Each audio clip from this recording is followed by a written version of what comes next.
Torre Eiffel foi iluminada na terça-feira com as cores da bandeira da Ucrânia, azul e amarelo, para assinalar o 4º aniversário da invasão em grande escala da Rússia.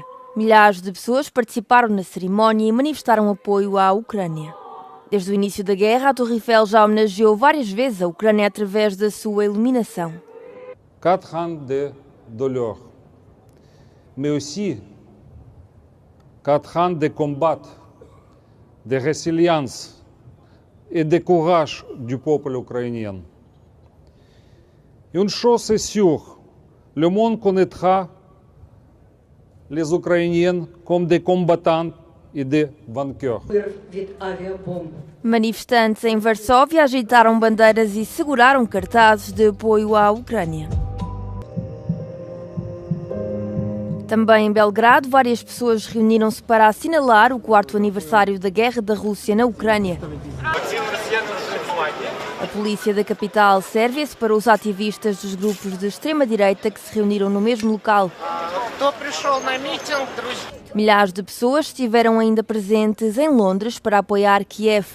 Este é o conflito que causou mais vítimas na Europa desde a Segunda Guerra Mundial. Muitas pessoas fizeram um minuto de silêncio em homenagem às vítimas do conflito. Moscou esperava tomar Kiev poucos dias após lançar a invasão em fevereiro de 2022. 4 anos depois, com centenas de milhares de mortos, milhares de pessoas forçadas a fugir e grande parte do leste da Ucrânia destruído, a Rússia reconheceu que não alcançou todos os seus objetivos no país. Esta terça-feira passam exatamente 4 anos desde que a Rússia lançou a invasão em grande escala da Ucrânia. Neste aniversário, o presidente ucraniano Volodymyr Zelensky disse que o país conseguiu preservar a soberania. Os aliados prometem apoio contínuo e paz nos termos de Kiev. As negociações entre a Ucrânia e a Rússia, sob iniciativa dos Estados Unidos, não conseguiram parar a guerra. 1462 дні. Повномасштабної війни, 12 років від початку агресії Росії, для когось ціле життя. Безумовно, ми всі хочемо, щоб війна закінчилась, але ніхто не дозволить, аби закінчилась Україна. Ми хочемо миру, сильного, гідного, довгого. Путін не досягнув своїх цілей, не зламав українців, не переміг в цій війні. Ми зберегли Україну і ми зробимо все, щоб здобути мир і щоб була справедливість. Líderes dos aliados da Ucrânia, incluindo a Presidente da Comissão Europeia Ursula von der Leyen, o Presidente finlandês Alexander Stubb e o Primeiro-Ministro sueco Ulf Kristersson, viajaram para a Ucrânia para assinalar o aniversário. Muitos países europeus estão a aumentar as despesas com a defesa, prevendo um possível confronto com a Rússia. Nos últimos anos, Moscovo ameaçou frequentemente a Europa, recusando-se a chegar a acordos sobre a invasão da Ucrânia. As consequências da guerra estão a ser dramáticas. Estima-se que até 325 mil soldados russos e até 140 mil soldados ucranianos tenham morrido nesta guerra nos últimos 4 anos. 2025 foi o ano mais mortífero para os civis na Ucrânia. Neste inverno, o país sofreu a pior crise energética desde o início da invasão. In Ukraine, there's been another night of heavy attacks by Russian forces. Alone, more than 1,800 schools have been damaged or destroyed since 2022. As airstrikes and conflict continue to devastate communities across Ukraine, civilians continue to endure relentless attacks amid freezing winter temperatures.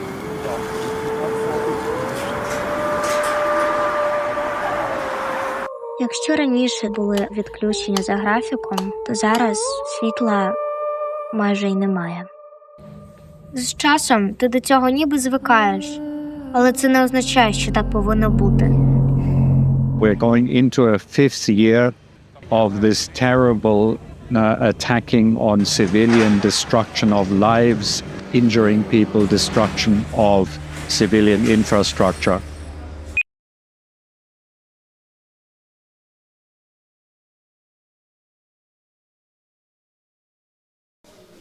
Це не можна назвати життям. Це не життя.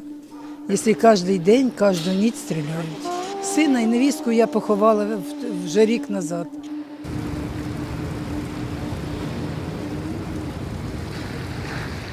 Ой, зима. цьому році така зима страшна.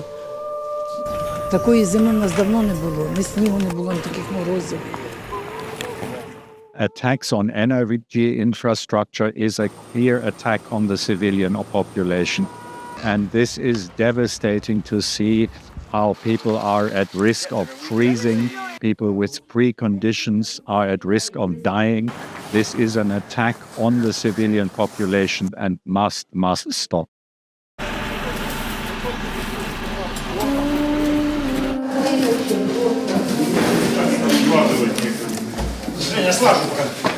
We will continue to support people in addressing humanitarian needs, and most of all, we want to see a ceasefire and lasting peace with dignity. Усі діти мріють тільки про одне – щоб закінчилась війна.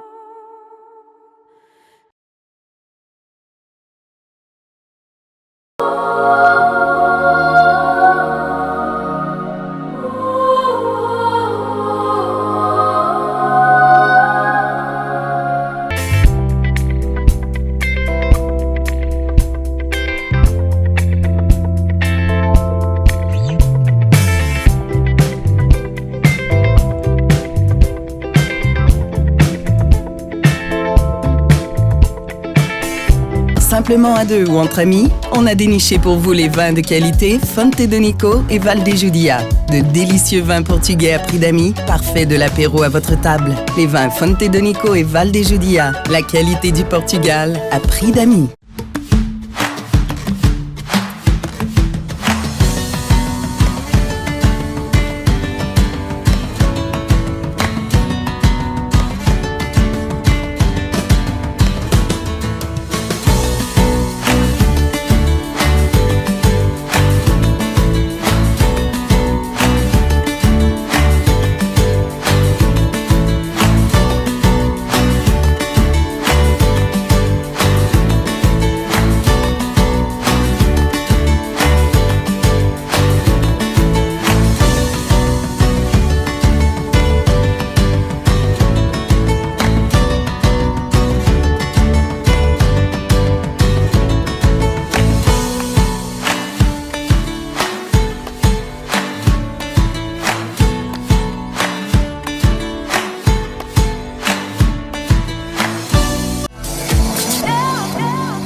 Quer vender ou comprar a sua casa? Stacy Aguiar é sua agente na comunidade portuguesa. Conhecimento e transparência no mercado. Não perca mais tempo, porque ele é precioso. Telefone agora 514-212-0980.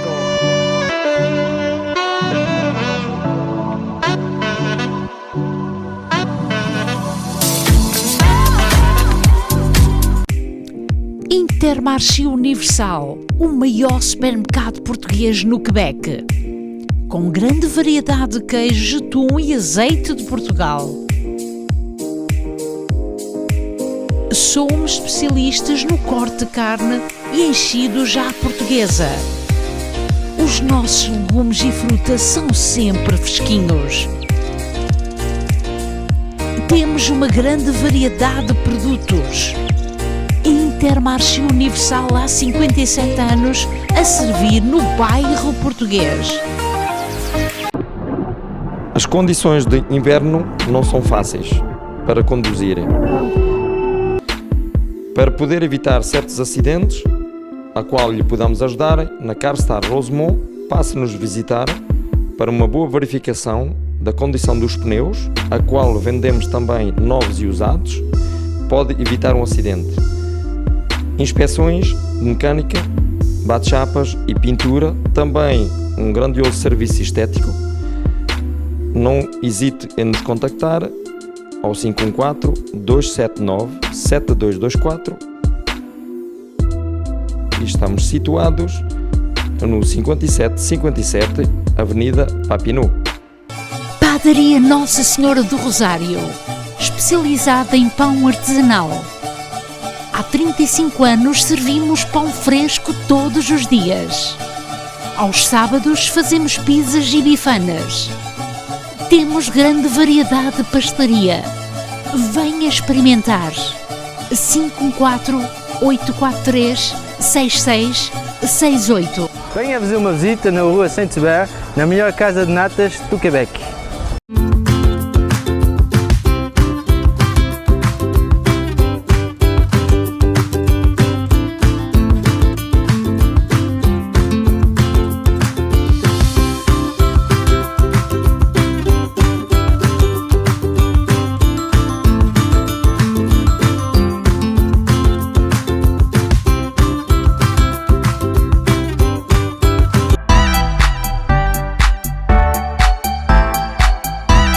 Marchissá tem esta sexta-feira o Povo à Portuguesa.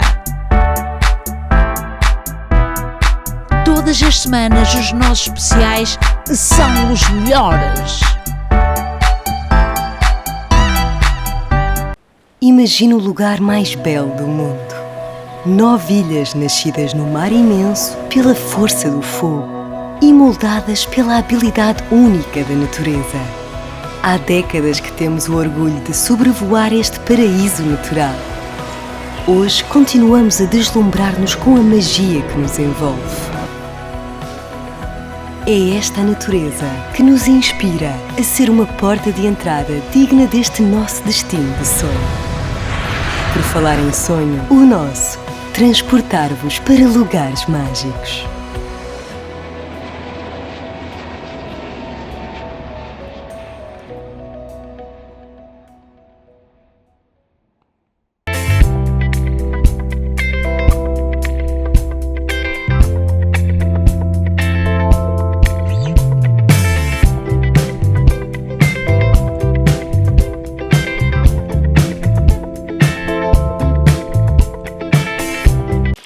Olá a todos, continuamos com histórias magníficas. É uma história de inovação numa comunidade. Varina Alumínio, por sinal, diz-lhe alguma coisa? O legado ficou do homem, mas em continuidade com o filho. Fique para ver. O meu nome é Walter Ventura, eu sou o filho de Aníbal Ventura e Normanda Ventura. Os meus pais vieram de Portugal, o meu pai de Estarreja e a minha mãe de Aveiro, em 1963. E eu já nasci cá, em 1973. Tu que partes, meu irmão, para longe do teu país, ouve bem esta canção, que ela te faça feliz. Atrás fica a lembrança do cheiro a rosmaninho e dos tempos da criança passados lá no cantinho. Lá vai, já lá vai o imigrante com os filhos pela mão.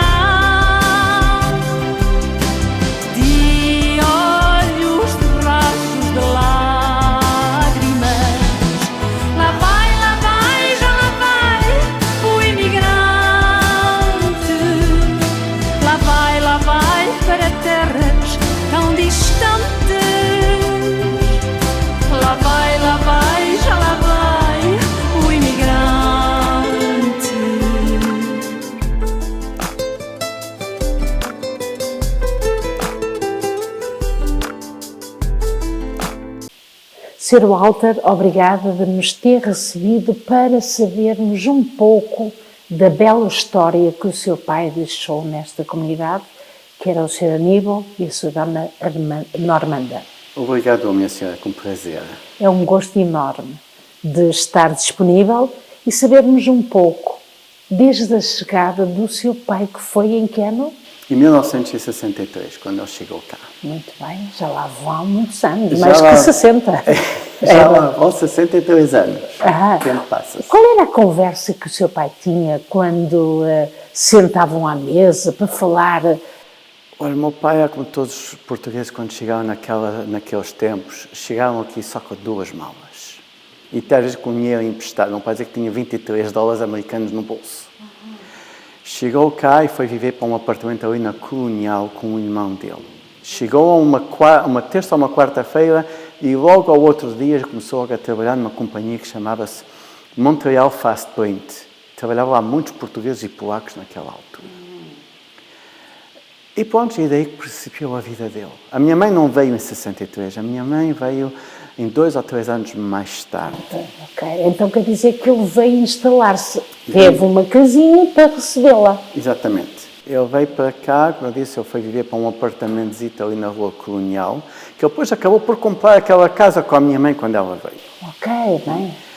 E a minha mãe, quando chegou cá, começou a trabalhar na Paris Star, como toda a gente. Que era confecções. Exatamente, que era costureira. Ela fazia casacos de cabedal. E ela já naquela altura dizia que fazia mais dinheiro que o meu pai, porque era pago à peça, então trabalhavam muitas horas. E pronto, e naquele tempo, sabe, todos os portugueses que vieram para cá, todo trabalho que aparecesse era para pegar nele, não havia desquisitices. E o meu pai, gradualmente, depois passou a trabalhar para si próprio, mas foi numa coincidência. Ele começou a trabalhar, aliás, ele pôs-se a reparar as janelas do apartamento onde ele vivia, que eram daquelas janelas madeiras antigas, com pesos de ferro por dentro, que subia e descer. E ele começou a arranjar aquilo, porque para deixar passar frio. E depois um vizinho viu o meu pai fazer aquilo e pediu para o pai arranjar. E depois outro vizinho viu o meu pai e começou a ver. E dali para a frente ele lançou-se nas portas, ou pelo menos nas janelas, a reparar, e depois naquela altura saiu o que eles chamavam naquela altura a storm windows, que era uma janela de alumínio que se punha da parte de fora das janelas de madeira. E o pedido das pessoas à volta, porque naquela altura não havia publicidade, já era mais do boca a boca, de um ao outro. E o pedido era tanto que ele depois deixou de trabalhar para uma fábrica e começou a trabalhar por si próprio. Na instalação de janelas, e depois nas portas e nos revestimentos. E daí partiu uma empresa que ele tinha que chamava Ovar Alumínio. A minha mãe depois passou a ser a secretária dele. E sócia. E sócia também, já sabemos, né? Que naquelas alturas, e mesmo que quando eu entrei nos negócios, a família trabalha para a casa. Não há questão de sociedades ou dinheiros, temos de trabalhar, é para a casa e assim é que se vai. E pronto, o meu pai depois até abriu um pequeno escritório na Rua San Dominique. Ok, então quer dizer que a parte do fabrico ou a indústria estava situada aonde? Naquela altura o meu pai não era fabricante. Ainda não é? Não, ele era simplesmente, digamos, um contrator. Ele comprava portas, janelas, revestimentos, sidings, digamos, em fornecedores. E depois uma empresa que chamava-se a Prime Industries, que era da família Firestone, que era um senhor judeu. Ele veio ter com o meu pai e propôs ao meu pai uma sociedade, porque ele era fabricante, mas tinha muita dificuldade a vender. E o meu pai aceitou, o Sr. Firestone, eles fabricavam, e o meu pai era a companhia de instalação. Então o meu pai tinha os clientes dele, que era a comunidade portuguesa, e aquela empresa, quando tinham clientes que precisavam de instalação, então o meu pai aqui ia trabalhar para aquela empresa, ou trabalhar para os clientes daquela empresa. E isso foi dos anos, eu digo dos fins dos anos 60 até 1985. Eram bons tempos, não eram? Eram tempos diferentes. Diferentes. Eram bons tempos no sentido que havia muito menos restrições, as pessoas trabalhavam mais à vontade. Hoje em dia há muita, digamos, burocracia, que seja da vila, que seja das regras dos governos, que seja até sindicatos. Infelizmente não temos muitos problemas com eles, mas há tantas regras que a gente perde mais tempo a tentar cumprir com regras que perdemos, na realidade, a trabalhar. Ok. E depois, também naquela altura, nos anos 70, meu pai principiou com uma empresa que chamava-se Ovar Beck, onde é que ele fazia gradeamentos e escadas, mas em ferro. E eram feitas em casa dos clientes. Ele tinha uma pequena oficina na rua Notre Dame, onde é que ele fabricava ou cortava os materiais, o ferro, e depois ia instalar e soldar na casa própria dos clientes. Era em sua deslocação ou o cliente no sítio? Era na residência da própria pessoa, porque as chamam-te escadas, como hoje, são feitas sob medida. Então, mesmo que temos duas casas, uma ao lado do outro, mesmo que a gente vá aqui para a secção dos portugueses no Plateau Mont-Royal, digamos na rua Saint-Urbain, podemos ter duas casas idênticas, uma ao lado da outra, mas as escadas não são do mesmo tamanho, porque as alturas dos balcões, a altura da casa não é bem igual. Então, hoje pode fazer um vizinho tem uma escada com, digamos, 18 graus e o vizinho do lado já tem 19. Então... E o que é que se deve isso? É devido, naqueles tempos, as casas não eram todas construídas igualmente. As pessoas, muitas vezes, construíam a casa à medida. É por isso que a gente, se for aqui na zona antiga dos portugueses, do Plateau, ou formos para o Centre-Ville, temos duas casas, às vezes, ao lado da outra, com estéticas completamente diferentes. Porque uma foi construída, digamos, em 1910 e outra já foi em 1920. E então, e as pessoas construíam hoje, naquele tempo, as pessoas chegavam, compravam um terreno, iam à vila, ficavam num permite e construíam a casa, mediante os meios. Ok, as condições de vida, não é? Exatamente. É por isso que muitas vezes vê-se casas com escadas que não são muito seguras. Porquê? Porque a casa foi feita e nunca calcularam, digamos, o espaço necessário para pôr uma escada em condições. Naquela altura, a pessoa já podia se considerar com muita sorte se tivesse uma casa de onde viver. Então, olhavam mais, temos que pôr 4 paredes, um quarto de banho, um pequeno aquecedor, e desde que já tínhamos isso, já estamos bem. Hoje em dia já estamos à procura dos confortos. E isso joga muito.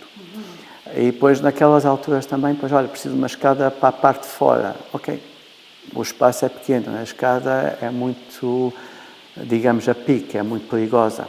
E até se vê muito, como na casa que o meu pai viveu na Colonial, as escadas estavam da parte de dentro. Okay. Mesmo até um terceiro andar, era tudo a parte de dentro. Eu lembro-me, quando era pequenito, ter caído naquelas escadas muitas vezes. Porquê? Porque não eram escadas feitas com segurança. Então, nesse ponto, o meu pai... E depois também houve uma lei que passou naquelas alturas, que é preciso ter escadas de socorro, escadas de fogo, de urgência. E muitas casas não as tinham. E o meu pai, foi por isso até uma das razões que ele lançou-se na fabricação de escadas de ferro, de segurança, que chamavam escadas de fogo, porque na comunidade portuguesa muita gente procurava. E o meu pai começou a fazê-las. E pronto, e foi a vida dele. Depois, nos princípios dos anos 80, começou a sair os gradeamentos de alumínio que a gente vê aqui. Já lá chegamos.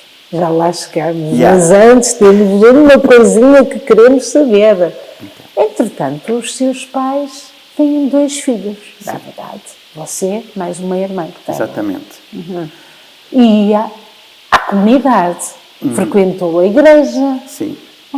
Qual era o seu lugar de convívio? Ou onde é que você se preenchia? Ia à missa? Como é que... Honestamente, a gente não fomos não éramos pessoas muito católicas de ir à missa todos os domingos. Íamos mais à missa nos tempos especiais. Batizados, a Páscoa, a casamento. Sim, isso que a casa foi sagrada. A escola portuguesa, na escola do Sr. Graciano Valente, eu comecei na escola portuguesa antes de começar a escola francesa, porque desde o momento que eu comecei a andar, a minha mãe dizia, vai já para a escola portuguesa. E assim foi. E estive lá até ao 6º ano. E a catequese? A catequese eu fiz-a na igreja portuguesa, ainda me lembro, não na igreja portuguesa onde é que está hoje, na Rachel, mas ela estava no Hotel de Ville, se não me engano, num 2º andar. Até foi lá que eu fiz a minha primeira comunhão. E era todos os sábados. Quem era o padre, recorda-se? Não me lembro. Não me lembro do nome dos padres. Como é que era o convívio nessa altura no espaço da igreja? Era diferente? Honestamente, todas as memórias que eu tenho eram bons momentos, já não haviam grandes festas. Não havia? Não, havia. Era sempre nas grandes festas. Qual festa? Mais as festas de Natal, que eu lembro-me. E o Santo Cristo, já havia? Sim, já havia. Eu lembro de ir na procissão com a minha mãe muitas vezes no Seu Santo Cristo. Ok. quando era pequenito. E o Divino Espírito Santo veio mais tarde. Eu honestamente não me lembro muito. E quando ia nas posições do Santo Cristo, gostava? Sim, era diferente. Eu era uma criança, então a gente estava num mundo de descoberta. Eu devia ter uns 5, 6 anos. Então, eu lembro-me muito de ir com os meus pais à igreja. E o meu pai ia muito para a Associação Portuguesa. Ele até foi... APC. Eu sei que ele fazia sempre a Associação Portuguesa, não conheço muito os nomes. E eu lembro-me dele ir lá para Santo Urbano com o Rachel e ele falava estas portas, estas janelas, foi eu que as instalei, foi eu que as dei. E ele mencionava isso muitas vezes. Ele foi um dos primeiros membros da Associação Portuguesa. Sócio, não é? Sócio também, sim. Eu lembro-me dele falar também do Sr. Gracendo Valente, daquele senhor Dias, que penso que era o dono da Arca dos Móveis, que estava em Salense. E depois havia também um senhor... Ele tinha 2 filhos que tinham aquela monasteste. O senhor... Sim... Eu lembro de encontrar... Sim, o senhor... Agora... Sim, a monasteste eu sei quem é. O senhor, mas agora de repente... Ele vendia cortinas ali na Mont Royal. Isso era o senhor da Voga, da Rapri, não era? Penso que sim. Eu lembro... O senhor Paulo da Silva. Paulo da Silva. Eu lembro-me dele, que era um senhor alto, forte, bem em posição. E eu, quando via o meu pai, então aquilo era conversa de meia-noite. Era? Aquilo era sempre. Aquilo, eu e o meu pai, quando eles estavam os dois, quando se encontravam, então aquilo era para estar estacionados ali 1 hora ou 2 para... falarem da comunidade, de tudo, lógico. De tudo, de tudo. Olha, e como é que eram vocês no seio familiar? A sua mãe era boa a fazer o quê? Gostava daquele momento, ao fim, porque vocês iam para a escola, não é? Sim, a gente vivemos sempre num ambiente muito familiar, no sentido, especialmente na escola primária. Okay. Havia muita neve? Eu gostava da neve. Gostava? Eu gostava da neve. O meu pai odiava a neve e o frio, mas eu gostava. E no sentido que o meu pai e a minha mãe, digamos, como tinham a casa e depois tinham um escritório na São Dominique, eu lembro que o meu pai já tinha um escritório na São Dominique quando eu comecei a ir para a escola, e depois a minha irmã, porque eles puseram-nos numa escola não muito longe. Então, ao meio-dia, a gente vinha sempre ao escritório, almoçávamos com a minha mãe, às vezes até com o meu pai no inverno, quando havia mais vagar, e depois voltávamos para a escola. O ambiente familiar era como todos os portugueses naquela altura. É trabalho e casa. Só sai uma vez de vez em quando é preciso e se for preciso. Mas ao domingo, como é que era? E ao sábado? Ia-se comprar as coisas à comunidade? Sim, a minha mãe, aquilo era só comunidade. A minha mãe não ia a lado nenhum. E o meu pai também, nos princípios, já não ia muito aos restaurantes, porque éramos pequenitos. Mas a minha mãe ia fazer as compras, eu lembro da Pombalense, eu lembro do Vila Nova, bem feito, desculpe, na rua Vila Nova. Então, os meus pais foram grandes clientes deles toda a vida. Eles também eram clientes dos meus pais. Nos magazines, eu lembro-me de estar a trabalhar uma vez com o meu pai na Pombalense, ali na Rachel, à meia-noite ou às 2 horas da manhã, porque houve um carro que partiu as montas e fomos lá arranjar. E a mesma coisa Você era pequeno? Eu era pequeno. E a mesma coisa aconteceu também numa boutique, numa bijuteria que estava ali na Duluth, com São Lourenço. Eu fui lá numa sexta-feira para sábado, à meia-noite, durante uma tempestade de neve, pelo Plaiudos nas montas, porque houve um carro. Eles foram assaltados, mas foi um carro que bateu nas montas. Ora, eu seria portuguesa, assim, da Maria do Carmo. Eu não me lembro dos nomes das pessoas, só me lembro dos locais. Muito bem. Olha, e qual era, por exemplo, ao domingo, não é? Porque, por hábito, as pessoas iam à missa e depois vinham e fazia-se o almoço. E isso era o hábito. Nós era um pouquinho diferente. Era um bocado diferente no sentido, a companhia que mandava. A gente tínhamos uma clientela a servir.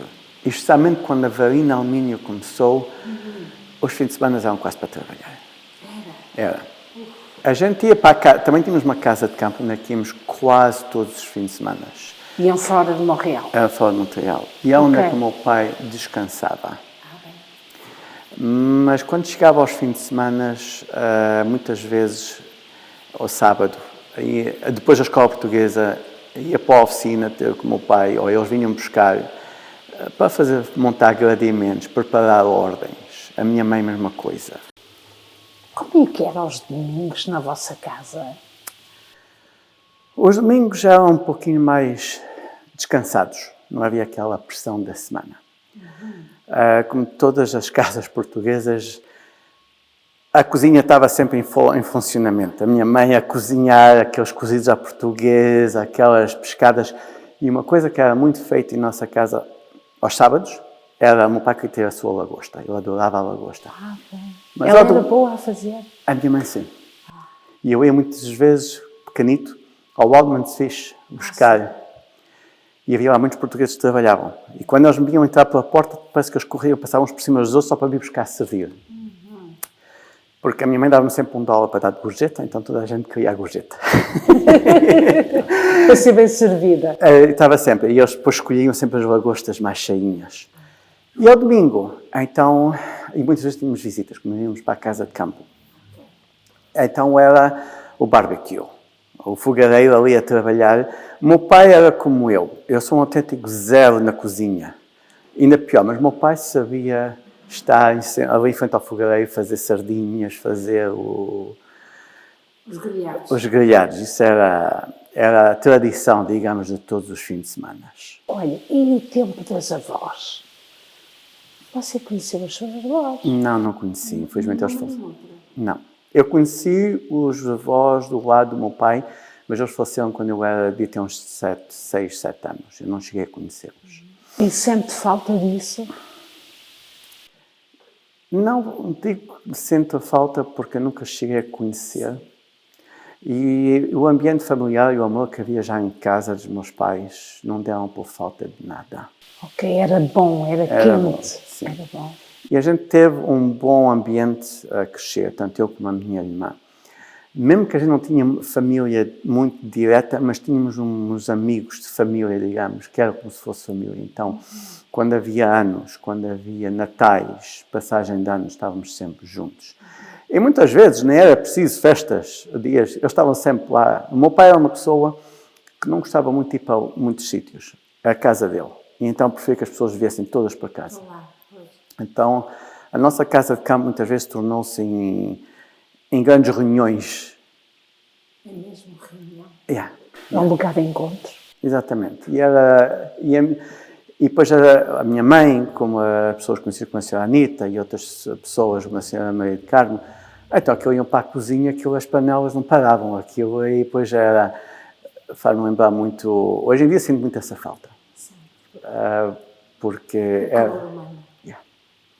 a cozinha portuguesa, digamos, no nosso caso, agora aprecia-se mais que naquela altura quando éramos pequenos. Olha, e qual era o seu prato favorito que a mãe fazia, que você dizia, hoje tem recordação? Eu acho que era em tudo. Especialmente os chouriços. A minha mãe fazia os chouriços muito bem. A minha mãe fazia os chouriços em casa, ela comprava a carne, fazia o tempero. E mesmo que hoje em dia compra-se chouriços nos magazines, eu tenho uma senhora que vai comprar para mim. É muito bom. É feito aqui na nossa comunidade, pelos nossos comerciantes aqui na rua Santo Urbão, Morro Royal, não sei qual é deles, onde ela vai, mas nada se compara com o que é feito em casa pela nossa mãe. É sempre típico, não é? É sempre mais, às vezes... Mais caseiro ainda. E por facto foi feito por aquela pessoa, então ainda é mais saboroso. Sem dúvida. E as memórias, não é nada mesmo que se apague, não é? Isso nunca se esquece mais. Sem dúvida. Olha, e a vossa língua que normalmente, quando tinham convidados, falavam que entre eles era em português, inglês, francês? Não. Dentro dessa porta, e até foi uma coisa que me atraiu muito para a minha sogra, é português. Deixem ficar as outras línguas para os nossos pais, e mesmo que às vezes quando a gente fala para a minha irmã, amigos, se a gente estivesse a falar na frente dos nossos pais em francês ou português, não demorava muito que eles lembravam-nos de falar português imediatamente. O português era sagrado. Exatamente. E foi para a escola em francês ou foi para a escola em inglês? Foi a escola francesa, era obrigada a ir para o francês. Mesmo se o meu pai queria me pôr no inglês, não podia. Não conhecemos as regras daqui. Mas não me fez diferença nenhuma, porque eu falo as 3 línguas e escrevo e sou capaz de ler sem problemas. Isso é muito bom, é poliglota. Em que momento é que o Walter sente que está cada vez mais próximo de trabalhar junto do pai. De pequeno, observava porque o pai ia fazer e dava-lhe uma ajuda. Olha, foi natural para mim, porque eu já mesmo quando era pequenito, podia ter, não sei, uns 5, 6 anos, o meu pai ensinou-me a usar uma fita. O meu pai é que mandava preparar os parafusos, como ele tinha aquele magazinzito ali na São Dominique e vendia ali janelas. Ele ensinou-me como é que eu devia contar os parafusos. Eu lembro, a minha irmã já era nascida e era babeta, estava num terço, então eu devia ter 5, 6 anos. Eu tenho 5 anos de diferença com ela. Então, trabalhar com o meu pai, nem era para o meu pai, eu consigo sempre trabalhar com os meus pais. Sim, mas na verdade você estudou e fez um curso. Não cheguei a completar o curso porque dediquei-me mais à empresa. Comecei, fui para a universidade, mas nunca acabei. Cheguei a um certo ponto, estar sentado a uma secretária não era para mim.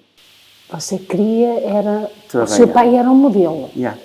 Eu fui habituado, eu comecei, digamos, quando o meu pai teve a Avelina Alminho, que começou ao princípio em 1985, mas fundou, incorporada em fevereiro de 86. Passado aí um ano ou 2, meu pai comprou a primeira máquina de soldar alumínio naquela altura. E que deve ter sido muito cara. Olha, elas não eram nada dadas. E ele não queria que ninguém tocasse nela. Porque estava com medo de avariar. E quem é que soldava? Porque naquela altura só soldava os postes às sapatas. E quando veio o técnico trazer as máquinas, explicou, meu pai só falava inglês e português. Francês ele não falava quase nada. E ele disse, vai estar aqui para compreender o que é que o senhor está a explicar. E ele mostrou-me a minha soldar. E assim foi. Eu é que comecei, meu pai não deixava mais ninguém tocar naquela máquina. E muito raramente os empregados tocavam nela, só se era preciso ser uma ordem urgente, senão os postos eram todos acumulados para o sábado ou à sexta-feira, quando eu vinha depois da escola, para ir para lá soldar os postos. E eu, digamos, naquela altura, eu sei que tinha 12 anos, tinha acabado de fazer 12 anos, quando a máquina veio, eu até fazia a brincadeira que meu pai comprou uma moto de 3 rodas quando tive 12 anos e também comprou uma máquina de soldar ao lado, que era para trabalhar com ela. Uau! Olha, e em que momento da sua vida, claro, começa a ter a sua independência, recorda certamente, falou em moto, e em que momento é que teve um carro? Ganhou para ele? Ou foi o seu pai que lhe deu? Foi meu pai que me deu, nem foi um carro. Eu ainda tenho isso como uma bela história. O meu pai dizia, quando éramos pequenitos, que nunca ia autorizar eu, a minha irmã, a conduzir antes dos 20 anos. E eu lembro-me um dia, estávamos em casa à espera dele chegar do trabalho para comer, e a gente comia sempre tarde.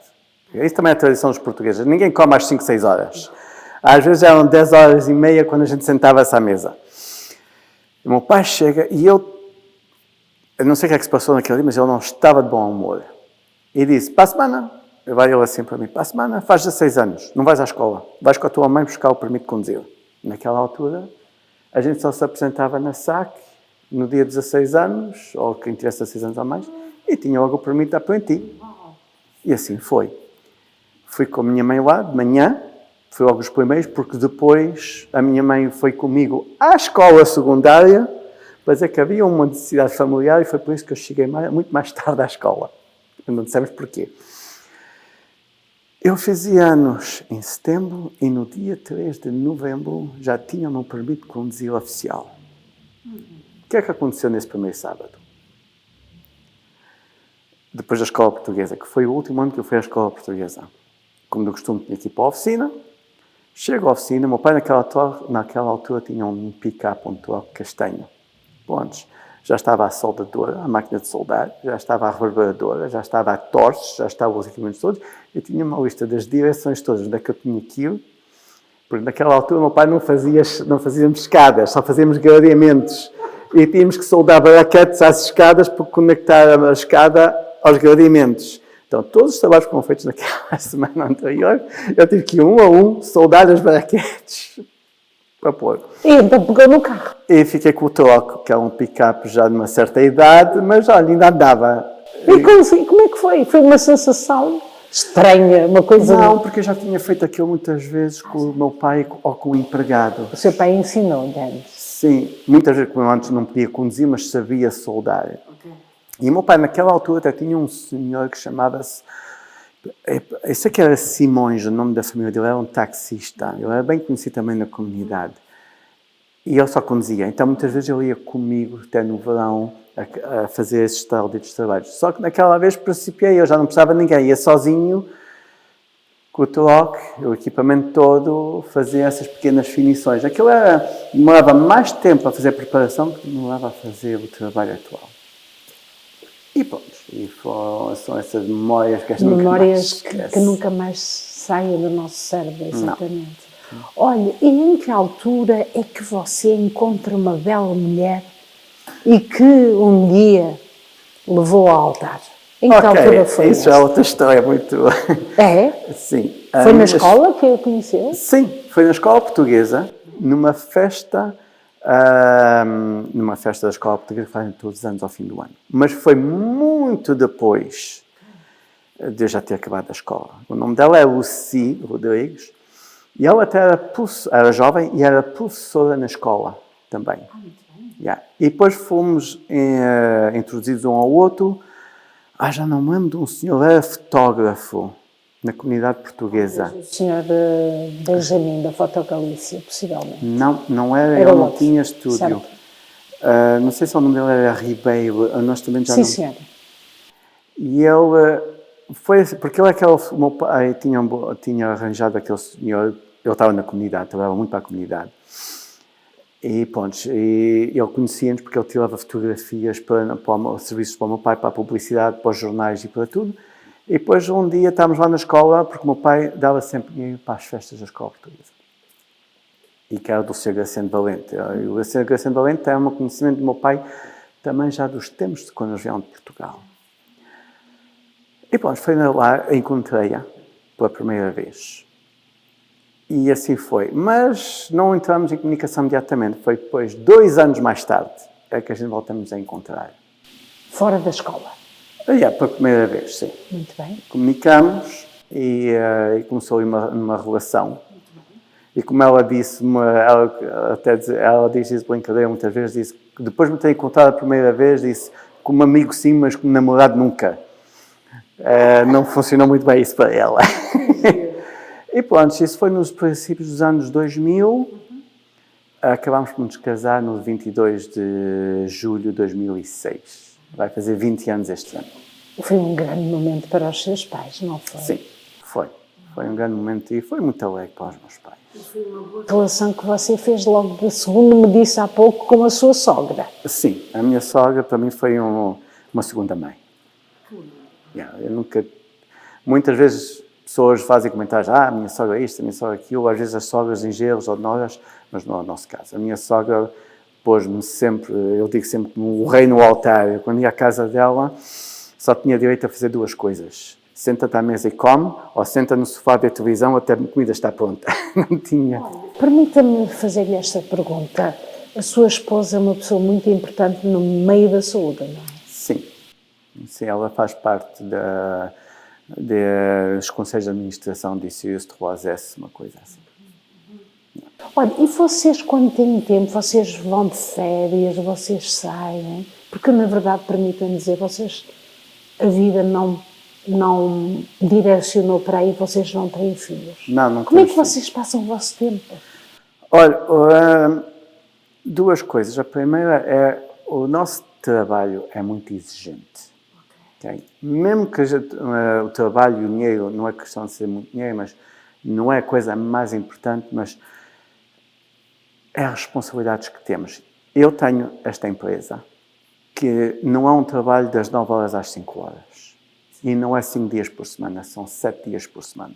Não quer dizer que... Sempre foi, na verdade. Sempre foi. Eu nunca conheci outra vida, se não ser esta, até com os meus pais. A Lucia, do lado dela, também tem uma grande responsabilidade da parte dela, do emprego que ela tem, das posições que ela tem, porque ela tem mais que uma posição. Então, eu suportam em tudo quanto ela faz. E a mesma coisa do lado dela. Então, e o facto que a gente também não temos filhos, então não temos grandes responsabilidades daquele lado. Ela viaja muito. Então, muitas vezes ela diz, ok, vou estar em casa hoje. E depois telefona-me durante o dia, olha, tenho uma urgência, vou-me embora. Sim, mas vocês devem ter o vosso momento de férias. Sim, temos Onde sempre. é que vocês gostam de ir de férias? Olha, nos últimos anos temos ido a Disney World. Temos já 4 ou 5 anos seguidos que vamos em outubro, desculpa. Antes da Halloween. Vamos para Disney World um fim de semana longo. Durante o verão, pelo menos a semana das férias da construção, ela consegue sempre tirar uma semana fora. A gente vai para a nossa casa de campo e a gente somos grandes amadores de motas. Então, que seja motas Harley Davidson ou que seja skidoo. Como este fim de semana ela tirou quinta e sexta de folga, fomos para Mont Tremblant andar de montanês. Então, temos São momentos especiais a dois, não é? Olha, e em Portugal, vocês, eu sei que a uma dada altura, vocês, os pais, foram para Portugal, não foi? Por exemplo, viver definitivamente não. O meu pai ia sempre, desde quando éramos pequenos, o meu pai tinha construído uma casa que a completou em 2009. Começou em 2006, 2007 e completou em 2009, que era o sonho dele ter uma casa na praia.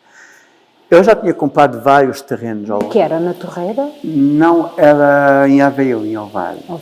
Okay. Na praia do Furadouro. Ok, Furadouro, que é muito famosa. Exatamente. Até foi nessa casa que, infelizmente, a minha mãe faleceu.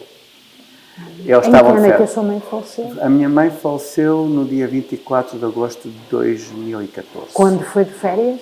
Sim, estavam de férias. E, por coincidência, eu estava em Portugal, a caminho do aeroporto. Eu tinha ido para Portugal 2 ou 3 dias antes, porque a minha sogra tinha falecido. E a gente repatriou o corpo dela para Portugal para estar com o marido dela, que já tinha falecido. Os meus pais vieram ao funeral. O meu pai tinha o câncer da pele, mas estava tudo bem. Não estava a morrer, não digo que não estivesse a sofrer, mas estava tudo controlado. Eu já o tinha desde 2008. Não, estava debaixo de controle. Estava. Como é que ele começou a sentir? Foi por mal-estar? Foi porque sentia... Foi um pontozinho preto que apareceu no lábio, mas não tinha dor, não tinha nada. Foi de um dia para o outro, apareceu assim. Depois ele desconfiou, foi ao médico e eles disseram, isso é canceroso. E esse tipo de câncer só 2 pessoas é que o apanham. 2 tipos de pessoas. Pessoas que fumam, uma coisa que o meu pai nunca fez na vida dele, e pessoas que apanham muito sol. E o meu pai foi criado à praia. No tempo dele ninguém usava o creme solar, como se diz. Sim. E pronto, foi daí, infelizmente, que principiou o câncer dele. Exatamente. Mas estava-me a dizer que tinha ido levar as cinzas, foi? Não, a minha sogra, não fizemos isso, essa tradição. Foi para tratar essa situação da sogra? A minha sogra faleceu no dia 14 de agosto e pronto, tivemos um funeral aqui, depois fomos para Portugal e tivemos um funeral lá com a família dela e os meus pais vieram ao funeral. Eu, quando cheguei à igreja, quando parei o carro, estava um primo da minha mulher a conduzir, parou mesmo em frente aos meus pais, ele nem conhecia os meus pais, foi uma coincidência. E pronto, tivemos, não era no momento mais alegre, mas estivemos juntos. E depois, no outro dia a seguir, eu e a minha mulher, a Lucy, fomos comer com os meus pais. Estava tudo baixo controle, não havia... A sua mãe não era doente? Não, felizmente ela não tinha nada. E pronto, eu outro dia estava a caminho do aeroporto, quando eu telefonei para o meu pai, e ele disse, olha, a tua mãe morreu agora. E estão aqui os bombeiros. Mas ela tinha estado bem no dia anterior? Foi a vida, era a hora dela. E de um lado que eu estou contente desta situação toda, é que ela só disse ao meu pai, não me sinto bem. E passado 5 minutos caiu para o lado e acabou ali. Não houve sofrimentos, não houve mal-estados, não houve nada, pronto, foi aquela hora dela. E a vossa casa em Portugal, o seu pai, depois da sua mãe falecer, ia a Portugal? Ou como é que foi? Não, o meu pai não chegou a viver muito tempo depois. O meu pai voltou comigo até, e depois, eu posso dizer, passado um mês da gente ter chegado, as coisas, digamos 3 semanas, as coisas não estavam a andar muito bem. A saúde dele, A morte da minha mãe alterou muito o sistema dele. E então aquele grande desgosto alterou com tudo. E depois as coisas começaram a andar um pouquinho para baixo, dia para dia. Ele viveu comigo, arranjei até uma enfermeira privada para estar com ele dentro de casa para não estar sozinho. As primeiras 6 semanas eu ainda estava muito autónomo, mas a vontade dele já tinha ido embora, devido à falta da minha mãe. Só para vir atrás um bocadito, no dia, os meus pais foram para Portugal em julho, eu até fui ao Porto. Mesmo que o meu pai tinha, digamos, o câncer, no dia que ele foi para Portugal, eu estava aqui numa oficina a mandar e a dar ordens, a dizer como é que as coisas serem feitas. Já era aquela pessoa, assim é que eu sei, assim é que se faz e ninguém discute comigo. Quando ele veio de Portugal já não era a mesma pessoa. O moral dele, a vontade dele, morreu também com a minha mãe. Modificou muito. Eu já não tinha aquele... E eu mesmo que tentei lhe dar o máximo de apoio, porque ele vivia em minha casa, ele, nos princípios até conduzia, ele ia ao hospital sozinho, vinha para aqui. Aquela vontade já não estava mais lá. E pronto, ele depois faleceu no dia 18 de novembro de 2014, digamos, 3 meses depois da minha mãe. Então a sua mãe está enterrada em Portugal? Não, os meus pais, os desejos deles era de cá ficar. Vieram para cá? A minha mãe, a gente repatriamos o corpo dela para cá. Exatamente. E o meu pai... Que isso fica muito caro. Sim, mas era o desejo dela. Era esse o desejo dela. Ela tinha deixado mensagem, aliás, à minha irmã, a dizer que queria ficar no Canadá para ficar ao pé de nós. Exatamente. E então, assim, respeitamos os desejos deles. Dela e do meu pai também. Olha, e a casa de Portugal? Foi vendida. E não tem saudades? Eu nunca cheguei a frequentar? Não, nunca cheguei a frequentar porque os meus pais construíram, digamos, eu depois de estar casado, naquela altura não tínhamos oportunidades de ir a Portugal muitas vezes. Eu cheguei a Portugal de estar casado umas 4 ou 5 vezes durante as férias da construção. Gostava ou não? Era diferente, era uma experiência. Eu não fui criado como a minha esposa, a Lucy. A Lucy foi criada muito próxima da família dela. No verão, os pais dela, quando ela era pequenita, iam para Portugal o verão quase todo. Então, ela que foi... Eram continentais? Era do continente. Sim, muito bem. Sim, era de Santiago da Guarda, de Pombal. Distrito de Leiria. Eu estou a passar um mau momento agora lá, devido às temperaturas, sim. Então, a Lucy, ela é muito próxima dos primos, então ela foi criada com os primos quando era pequenita. Então, ela tinha dito, quando a gente for a Portugal, quando estivermos casados, eu quero ir a Portugal, quero continuar aquele ambiente com a minha família, e tentamos. Agora a vida para toda a gente também mudou, mesmo lá. Sim, muito complicado e muito triste o que se passa lá agora. Sim, nesse aspecto das temperaturas, sim, aquilo é um desastre. Ela tem uma tia, ela sim continua a Portugal, ela agora vai mais no mês de maio para apoiar a tia. Ela tem uma tia que é como se fosse uma mãe para ela. E então ela vai lá todos os anos para passar muito tempo. Mas você não sente o apelo de Portugal? Ou isso não foi o acompanhamento da casa que apelava mesmo de ir ver ou de estar? Infelizmente aquela casa deu muitos problemas. Então, e mesmo eu pensei em comprar a parte da minha irmã, mas não tinha ninguém para olhar por ela. E depois foi uma situação não muito agradável. Então foi melhor simplesmente vender, entregar mais gente imóveis, até as outras propriedades que os meus pais tinham. E mesmo que eu tinha família do lado do meu pai, do lado da minha mãe, eu não os conhecia. Encontrei-os para ter uma vez ou duas ao longo da minha vida, quando era muito novo. Ok? Encontrei-os quando a minha mãe faleceu, porque muitos apareceram, e isso é uma coisa que eu admirei muito da parte da minha família, é que mesmo se não tínhamos visto, ou nunca nos tínhamos visto, muitos deles, e uns não tinham visto os meus pais, porque os meus pais também tinham uma vida muito ocupada.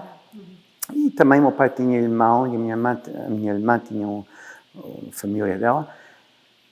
Toda a gente tem a sua vida, então chegam a um certo ponto, cada qual vai para o seu caminho, mas todos vieram mostrar o seu respeito. como se diz aqui, donner leur respect. E eu apreciei muito do lado da família, porque apenas a gente não se conhece e eles apareceram todos para dar os sentimentos, e assim foi. O seu pai faleceu pouco tempo depois da esposa, não foi? Sim. Quanto tempo foi a diferença entre um e outro? Não chegou a 3 meses. Foi muito curto. Foi muito curto. Foi mesmo... Foi uma fatalidade para si, não foi? Para mim, eu não sinto que seja mau ou bom, é a vida. Foi uma passagem. Foi uma muito má passagem. Quando a minha sogra faleceu, eu andava sempre preocupado com a minha mulher e o meu cunhado. Depois, quando a minha mãe faleceu, eu estava muito preocupado com o meu pai. Depois, quando o meu pai faleceu, eu estava preocupado com tudo. Com aquilo que era a companhia, não é? Outra responsabilidade que era para aliás, si. eu nunca, naquela altura, quando penso, eu nunca cheguei a ter, digamos, tempo para ter aquela grande tristeza, estar a chorar sem parar e isso tudo. Eu estava sempre naquela esperança, amanhã vai ser o melhor dia, amanhã vai ser o melhor dia. E depois amanhã vai ser... Nunca foi naquelas alturas, não. Até 2016, e depois até 2016 eu tive um infarto cardíaco, um ataque cardíaco, devido ao stress, devido a tudo. E depois daí é que eu tive que começar a reduzir um pouquinho o passo e dizer, ok. Você teve um infarto? Yeah. Eu tenho uma cicatriz de 9 milímetros no meu coração devido a esta situação toda. O stress, não é? O stress, e depois os médicos sempre disseram-me foi se calhar um vírus da gripe, naquele ano a gripe estava muito forte, mas devido ao stress, devido a muitas coisas que tinham-se passado. E eu tinha ido a Portugal ainda há coisa de um mês antes para começar a resolver a herança, as situações em Portugal, porque eu não estava ao corrente. Eu não estava a conseguir. Não, por exemplo, primeiro resolvemos as coisas aqui. E depois de tudo estar resolvido aqui, então começa-se em Portugal. Em Portugal não quer dizer que foi mais complicado, mas é um novo sistema, a gente tem que aprender como é que as regras são e depois arranjar uma procuradora, não procuradora, uma solicitadora. A procuradora já tinha, que era a tia da UCI, pôr tudo em ordem para seguir as regras do país e pôr tudo como deve ser. Então não foi uma questão de complicação, foi uma questão de demorou tempo. E tudo dá o seu trabalho e o seu stress nessa situação. Sem dúvida, e admiro muito o que você tem defendido, o nome do seu pai, porque ele era uma pessoa tão especial nesta comunidade. Eu recordo-me, quando eu estava na Voz de Portugal, vim aqui para fazer publicidade para a Voz de Portugal, e eu recordo-me perfeitamente, o Sr. Ventura era uma pessoa muito vertical. O meu pai é um bom comunicador. Ele, para onde fosse, tinha um bom senso de comunicação. Era o que se diz muitas vezes em inglês, a people's person. Ele era capaz de falar com uma pessoa e depois falar com outra. E a pessoa com quem eu estava a falar podia ser um operador, como podia ser um doutor. O meu pai respeitava toda a gente igualmente. Isso era uma coisa sagrada. O meu pai era muito, muito... Era uma pessoa admirável. Isso era. E o meu pai, depois havia uma altura que eu lembro que ele dizia, ok, a gente temos clientes que têm restaurantes. Então, ele depois teve uma altura, quase até ele falecer, era todas as semanas ele ia a um restaurante diferente. Porquê? Porque aquela pessoa era o nosso cliente, então ele queria ser cliente daquela pessoa. Para o ajudar. Exatamente. E depois a minha mãe, a mesma coisa, para as compras. Vamos a vários comerciantes portugueses porque são nossos clientes. Isso era uma forma justa de ajudar. E o meu pai sempre foi. O meu pai nunca, quando chamava, digamos, um português que fosse um canalizador, um eletricista, era sempre uma pessoa, digamos, que era nosso cliente. O eletricista da empresa, que era o Martins, o pai dele era cliente do meu pai era cliente dele, mas ele não era eletricista, era carpinteiro. Depois o Martins, o filho, passou a ser eletricista, ele passou a ser o nosso eletricista, nós passamos a ser. E havia aqui uma conexão e uma relação boa. Exatamente. E de espírito de comunidade. Sempre.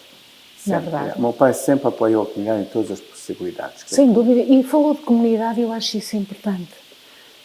Os mastros que temos no Parque Portugal, onde estão situadas as bandeiras, sim, foi o seu pai que trabalhou para aquilo? Sim, foi uma oferta da Varina Alumínio que foi feita. Aquilo foi tudo organizado por um senhor que chamava Salvador. Salvador, exatamente. Ainda estive a falar com a filha dele há pouco tempo. E pronto, e depois até o senhor Salvador pediu para a gente fazer uma caixa, aquela que eles chamam de time machine, que as crianças naquela altura põem uma letra, põem tudo lá dentro, e depois aquilo foi enterrado no parque. Para daqui a 50 anos ou 100 anos aquilo ser desenterrado e depois as pessoas naquela altura descobrirem. Exatamente. Sim, sim. Então esses maços que estão lá foi a oferta da Varina Alumínio à comunidade portuguesa. Assim. Então estamos a fazer aqui, a dar a conhecer que tem algo no solo do parque que foi a oferta da Varina Alumínio. Uma caixa onde tem vestígios lá. Exatamente. Não é? Uau! Que um dia mais tarde vai se lembrar que foi uma obra do senhor Salvador e do que era conselheiro das comunidades. Foi também da igreja, a igreja portuguesa estava envolvida e a escola da igreja portuguesa também estava envolvida naquilo, onde é que as crianças e as pessoas puseram uma lembrança de qualquer coisa lá dentro para daqui a 50 ou 100 anos aquilo ser aberto e ser apreciado. A questão de ser empresário nos dias de hoje e no tempo do seu pai, há uma grande diferença. Conte-me lá. A primeira grande diferença é a quantidade de clientes. Eu lembro que havia uma altura onde o meu pai podia ter 1 ou 2 clientes por dia. Hoje em dia temos às vezes 1 ou 2 clientes à hora. O pedido, especialmente depois da situação do Covid, quadrupulou, aumentou muito. No mesmo tempo, é muito mais complexo trabalhar hoje em dia. Hoje em dia já não se pode fazer o que a gente, digamos, quase quer. Especialmente devido às restrições das municipalidades, devido às regras dos governos, as leis que eles põem. A gente, depois, para pegar num serviço, às vezes, que seja grande ou pequeno, temos que ser muito atenciosos. Porque, às vezes, só fornecer ou só instalar uma escada ou um gradeamento num sítio que não seja seguro, mesmo se a gente não tenha responsabilidade ou que não fizemos, digamos, a casa, mas a parede da frente da casa está quase para cair, a gente pode ser chamado à responsabilidade. Que é perigoso. Que é perigoso porque instalamos um produto num sítio que não era seguro.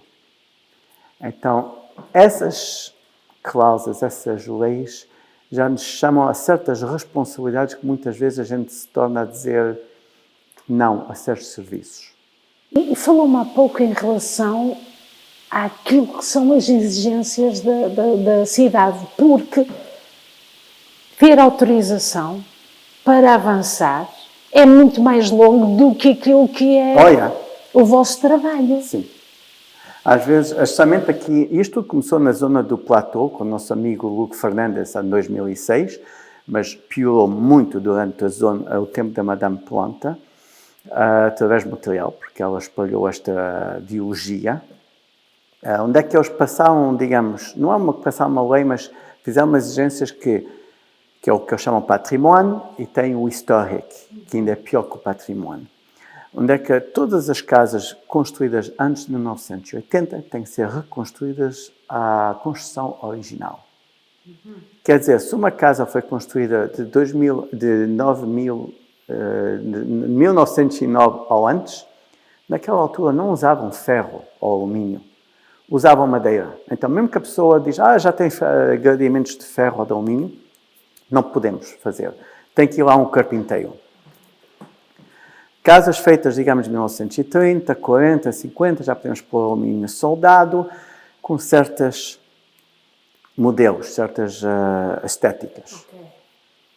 Mas muitas vezes o que acontece é que, como eu digo muitas vezes aos clientes, é que naquela altura, como digamos em 1960, quando o meu pai veio para o Canadá, ele começou a trabalhar por 85 cêntimos a hora. Você podia ter um homem na sua casa a trabalhar, a soldar pequenas flores e fazer desenhos. Que antigamente era assim. Era no sítio, no local. Exatamente. E, ao mesmo tempo, a mão de obra era muito mais barata. E não havia certas exigências, digamos, governamentais ou municipais, quer dizer que não éramos obrigados a ter certos seguros, certos permisos. Exigências. Hoje em dia, meu pai, naquela altura, só bastava fazer as declarações dos impostos, a companhia incorporada, e estava tudo bem. Hoje em dia, é preciso ter uma licença da Régie du Bâtiment de Québec, é preciso ter uma licença da APCHQ, é preciso ser membro da Renault Maitre, é preciso ser membro também da ISO, mas isso tudo traz um encargo enorme. Pois, mas eu estive no lugar do fabrico, onde vocês têm a indústria, e vi aquilo é uma loucura. São peças enormes para serem trabalhadas, não é? E é outra coisa também. Hoje em dia não podemos só comprar uma barra. Quando vamos comprar material, é um caminhão que vem aqui. E quanto é que custa? Muitas milhares de dólares cada vez que ele vem cá. E quanto é que custa um empregado à hora? Hoje e ontem? Depende. Só para ter uma ideia. Um empregado não é só o salário que ele leva. Temos o overhead, como a gente diz, que é o custo, que é os descontos que a gente paga, de execução à la source, como se diz em francês. Hoje em dia, um empregado não está por menos de $40 à hora. E isso é um dos mais baratos. Mais baratos? Mais baratos, já. Eu digo sempre aos empregados, o que vocês levam, olhem para o vosso envelope, o que vocês levam ao fim da semana, multipliquem isso por 3. Porque mesmo se um empregado paga... Todos os descontos, não é, que estão lá. Todos os descontos. E depois, além dos descontos, temos os encargos do empregado para as responsabilidades deles. E isso tudo é sempre pago pelo patrão. E quem é paga por isso tudo é o cliente ao fim do dia. Porquê? Porque a gente tem que calcular tudo e quando vender os nossos produtos temos que pôr essas despesas todas lá. É uma coisa agradável, porque os vossos empregados não estão aqui há 1 ano ou há 2. Não. Há quantos anos é que está um dos vossos empregados? A gente temos empregados que já estão aqui com 20 anos de casa ou até mais. A maior parte de todos os meus empregados, eu digo a maior parte, 3/4, são empregados que já eram empregados do meu pai. E são todas pessoas que foram, que foram sempre, estou a procurar a palavra em português, em inglês diz faithful. Foram todos... Satisfeitos? Não satisfeitos. Gratos? Mais que gratos, foram sempre honrados ao meu pai. Certo, ok, em honra. Okay. Devido ao meu pai e a mim, depois do meu pai ter abalado. Depois do meu pai ter falecido, eu penso que só tive um empregado que se foi embora, então um empregado que não estava cá há muito tempo. Todos os empregados, e muitos, o que eu agradeço muito aos meus empregados foi naquela altura que meu pai, a minha mãe e o meu pai faleceram, e eles sabem que eu estava a passar um inferno enorme, e eles colaboraram do máximo que todos puderam. Nenhum deles me deram problemas ou dificuldades. Tive muitos clientes que tentaram se aproveitar da situação para ver se não pagarem faturas, mas pronto, isso é como dizia o meu contabilista, é o preço que a gente paga por estar em negócio. Então, muitas pessoas estavam a pensar que... Abusar, estavam a contar. Muitas pessoas estavam a contar, digamos... Na realidade, quando não se cumpre, as pessoas estão a abusar de uma situação. É verdade. Muita gente tentou, pronto, pensava que a companhia ia fechar as portas, então não preciso pagar as minhas faturas. Isso não aconteceu. Demorou tempo e depois tive que os convencer a dizer que as coisas não iam ser como eles pensavam. Então, infelizmente, a maior parte deles foram todos resolvidos. Só um é que foi para o tribunal, do resto foi tudo resolvido. Olha, isto, comprar uma máquina antigamente, no tempo do seu pai, e comprar hoje, há uma diferença. Muito enorme. Hoje em dia... Não é? E os caminhões que vocês têm, tudo isto, a eletricidade, para soldar, tudo isso tudo isso é uma grande responsabilidade. Hoje, quando a senhora fala, digamos, de exemplo, de máquinas, hoje em dia não é chegar, vai só ao Home Depot, compra-se uma máquina, não. As regras que eles põem, a CNSST, isso tudo, que é um abuso, muitas vezes, que muitos deles que põem essas exigências não têm experiência nenhuma do mercado, fazem os empregados perderem tanto tempo que o tempo de fabricação é uma fração, é 1/3 do tempo que ele demora a fazer a sua preparação. Exemplo, é preciso cortar uma grade e montá-la. Ok, pega-se na peça, tira-se a medida, corta-se, assembla-se. Não, hoje em dia não, tem que pegar na peça com luvas, porque pode cortar os dedos, depois vai pô-la na máquina, tem que ir buscar e tem que pôr óculos, mesmo se a máquina já tem as proteções todas, não, tem que pôr óculos, tem que pôr um colete, quase como vamos... Exigências das normas de trabalho. Sim, e a gente, às vezes, obrigam os empregados a porem um colete, eu sempre faz lembrar os coletes, quando vamos tirar radiografias ao dentista, põe-nos um grande avental de chumbo, tem que pôr isso, mas a máquina não tem radioatividade. O empregado já tem óculos, já tem luvas. Não, tem que pôr aquela coisas todas, digamos, para a segurança. Não quer dizer que não tenha razão, mas é um abuso. O que é que isso faz? Abaixa a produção, aumenta os custos. As companhias podem pagar. Sim, as companhias podem pagar, mas depois as companhias, quando chegam ao fim um produto que custa $1, e depois a fabricação custa $1, não, agora a fabricação custa e a preparação custa $2. Eu tenho que o vender ao consumidor. Para vender à pessoa, já não vou vender por $4, não, já estou a vender por 5, 6. Olha, e quem são os seus maiores clientes? Canadianos, portugueses, outras culturas? Todas as nacionalidades, honestamente. Mas portugueses também têm, não têm? Portugueses têm muito, felizmente, sim. Ainda tem muitos portugueses que ainda telefonam hoje em dia a perguntarem pelo meu pai, porque o meu pai que trabalhou na casa deles há 40 anos atrás. E é pena, muitas vezes tenho que dizer que o meu pai já abalou, mas continuam a ser clientes da Avarina, como a gente diz em inglês, faithful, clientes gratos, só nós é que chamam. E isso aprecio muito. E tenho muitos clientes que já estão a viver em Laval, já estão na terceira e quarta casa deles, e disseram só o teu pai é que trabalhou na nossa casa, mais ninguém. Reconheceram aquilo que foi feito. Exatamente. Olha, e o que você está no meio deste gradeamento são grades que são colocadas nas casas. Olha, temos ali a escada em caracol. Exato. E a escada que vimos já há pouco lá no Fabrico. Aquilo demora quanto tempo a fazer? Por exemplo, isto temos aqui, é vidro. Sim, isto é vidro temperado, ok? O vidro, hoje em dia a gente tenta oferecer o máximo de variedade de modelos possível. Que é o mais moderno. É o mais moderno. Muitas pessoas gostam, outros não gostam, mas é uma coisa que se está a vender muito. E com esta lei que eles passaram... Qual é o material? Daqueles atrás, das escadas em caracol. Lá. Isto é o gradeamento de alumínio mais popular, digamos, porque é mais, digamos, económico. Quando vamos para aqueles que estão ali atrás, que é gradeamentos soldados, são mais caros, não por causa que é melhor. É o mesmo produto, vai durar o mesmo tempo de vida. E não é preciso... cuidar. Não, ele nunca vai ferrujar. Se puser preto, vai ficar preto para sempre. Se puser branco, vai ser branco para sempre. E porquê que ganha ferrugem? Essa é a boa questão. O ferro ganha ferrugem, que é Oxida? Não, é corrosivo. Oxida é o alumínio. O alumínio vai fazer oxidação.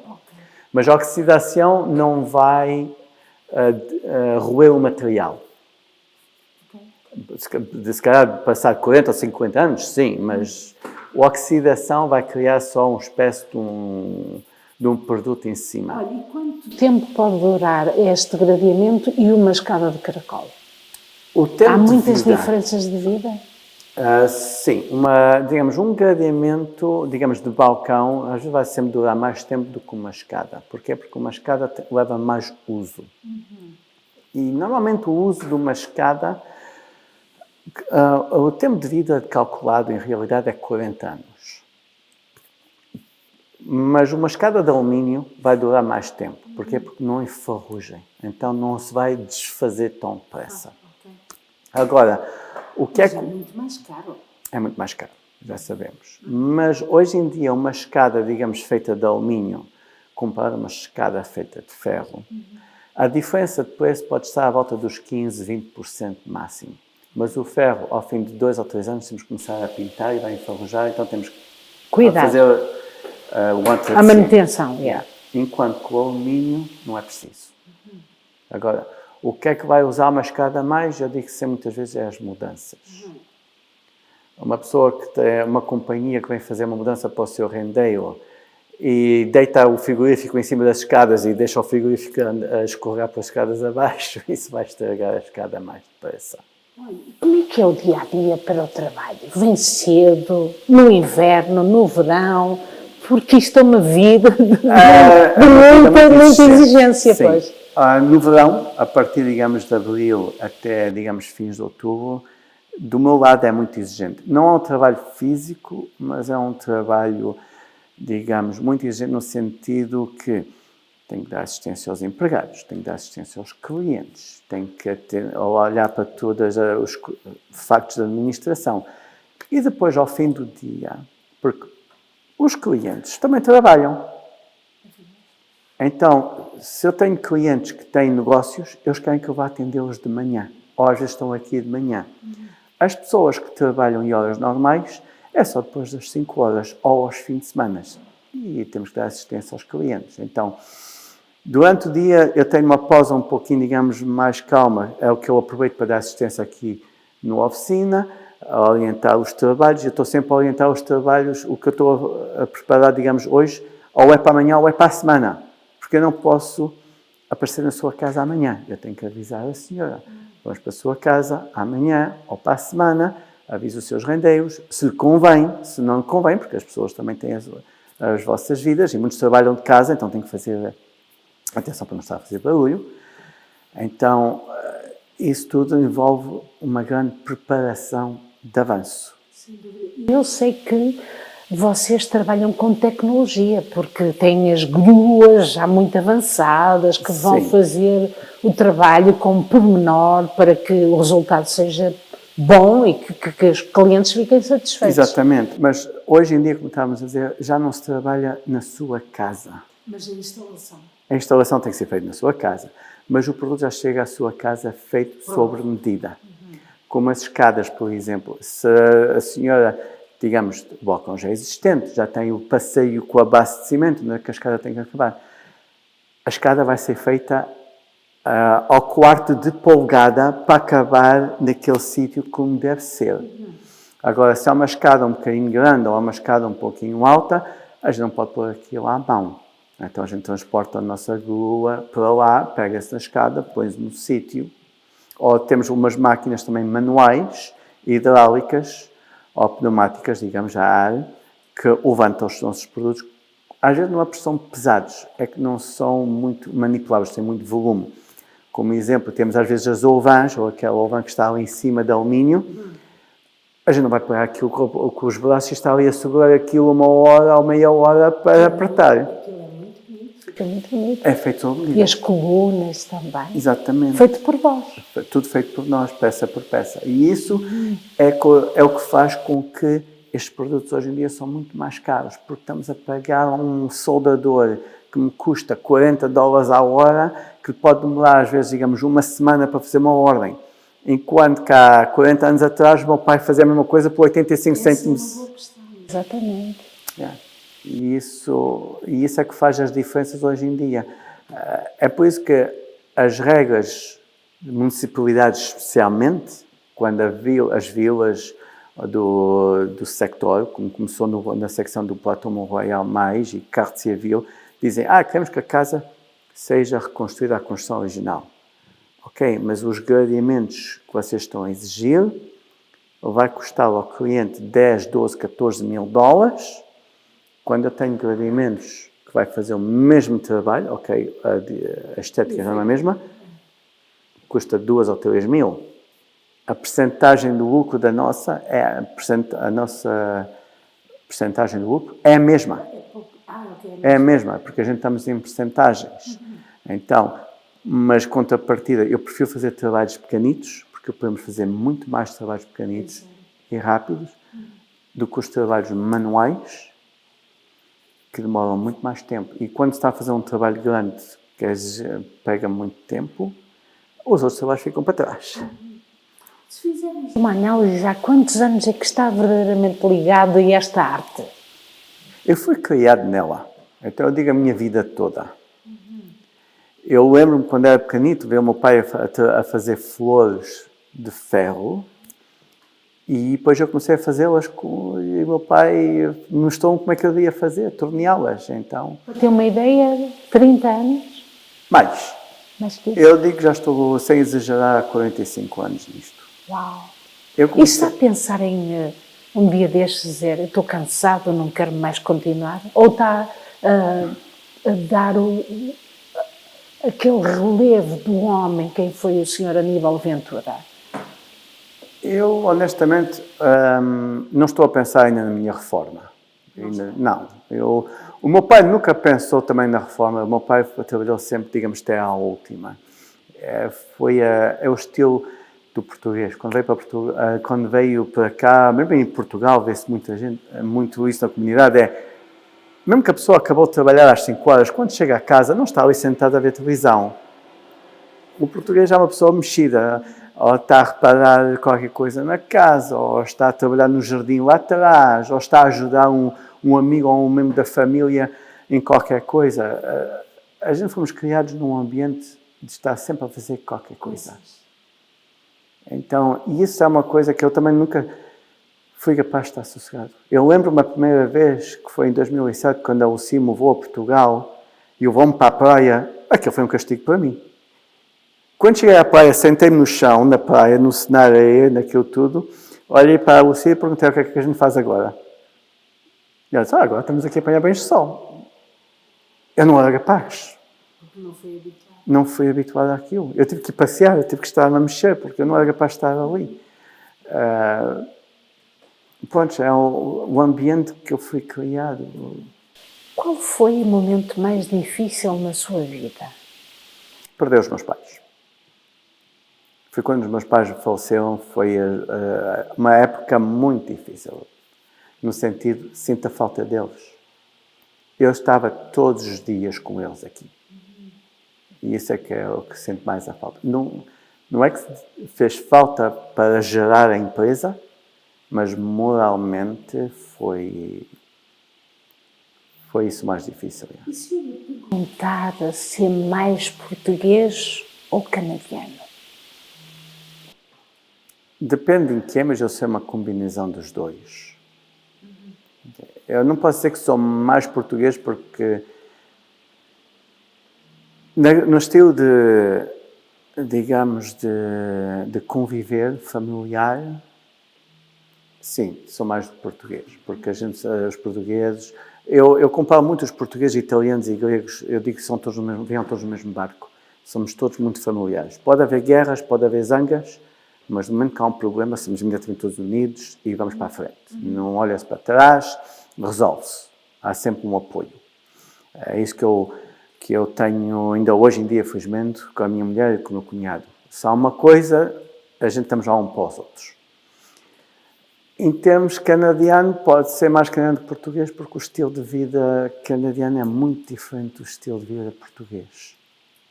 O que o prende a essa cultura? É a comida? São as pessoas? Sim, é a vida, a nossa criação. É a comida, é a pessoa, o ser da pessoa. E as coisas que também são feitas. E quando a gente faz uma coisa, tem que ser bem feita, senão não vale a pena fazer. Isso, uma pessoa, quando vai para fazer o que é que seja, mesmo que seja só limpar a neve lá fora. Não, temos que a limpar como deve ser. Quando se vai fazer, eu digo sempre aos meus empregados, ou a gente faz como deve ser ou não se faz nada. Porque quando não se faz como deve ser é para ter problemas e ter o dobro do trabalho. Às vezes não é uma questão de trabalhar depressa, é uma forma de trabalhar como deve ser. E felizmente isso é uma coisa que todos os meus empregados quase têm, porque felizmente eles já estão cá há muitos anos, eles têm sempre brilho no tudo quanto fazem. E quando se tem um novo empregado, a primeira coisa que a gente diz a eles, ou fazes como deve ser ou está sossegado. Porque para fazer uma coisa mal feita é tempo perdido, é material perdido e é refazer e é 3 vezes. E deixá-lo no seu conforto, a fazer aquilo que é de uma forma consciente. Exatamente. Exatamente. E isso, os meus empregados, graças a Deus, todos que eu tenho, cada qual tem a sua forma de trabalhar. Eu estou no ponto, está aqui uma ordem, eu não preciso dizer como é que vocês têm que fazer. Eu já sei como é que é fazer. E um pode fazer à direita, o outro faz à esquerda, o outro faz de pernas para o ar, não há problemas. ao fim do dia o trabalho está bem feito, o cliente está satisfeito, é isso que é importante. Se perguntar se o seu pai foi reconhecido o quanto deveria, acha que foi? Se o meu pai foi reconhecido pela comunidade ou por pessoas? Pelo governo, pela comunidade? Pelo governo esquecemos, o governo hoje em dia só está a olhar para o nosso bolso. Mas pela comunidade sim. O meu pai, por todo lado que fosse. E o meu pai... Ou gostaria que ele tivesse sido ainda mais reconhecido nesta comunidade? Sempre queremos mais reconhecimento, já sabemos. O meu pai... mas também temos que olhar que muitas pessoas, as coisas são alteradas. Que seja na comunidade portuguesa ou que seja às vezes em comércios, em restaurantes. Dou isso como exemplo. Eles mudam, alteram. Então, muita gente, digamos, os filhos dos primeiros conhecidos que tinham comércios, não conhecem o meu pai. Os pais deles já conhecem. Muitas vezes encontro gente da comunidade portuguesa que já são os netos e depois dizem, o meu avô trabalhou com o seu pai, ou o meu pai trabalhou para o meu avô deles. Há sempre aquele reconhecimento, aquela lembrança. Eu penso que aí é que tem um bom reconhecimento, porque para uma pessoa, digamos, lembrar-se do meu pai de serviços que fizeram há 40 anos ou há 30 anos atrás e que foi avisar ou disse ao neto, olha, já trabalhei com o pai dele, então sim, podes fazer confiança. Isso é importante. Como é que você gostaria que o seu pai fosse recordado amanhã? Porque ele teve quantos anos aqui de atividade? Ele teve, eu digo, 50 anos, facilmente. Um dia, se fechar a porta, como é que quer que as pessoas olhem para a Verina Alumínio? Para as pessoas lembrarem a Verina Alumínio, nunca podemos fechar a porta, isso é sagrado. E este ano vamos comemorar os nossos 40 anos de negócio. Isso eu penso que é uma grande honra ao meu pai.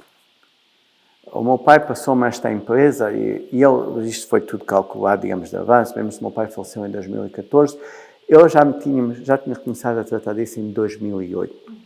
Então, mesmo que o meu pai começou-me a passar a empresa em 2008, ele ainda quer a bossa cá dentro. Ele é que mandava, eu nunca discuti todas as decisões que o meu pai fez.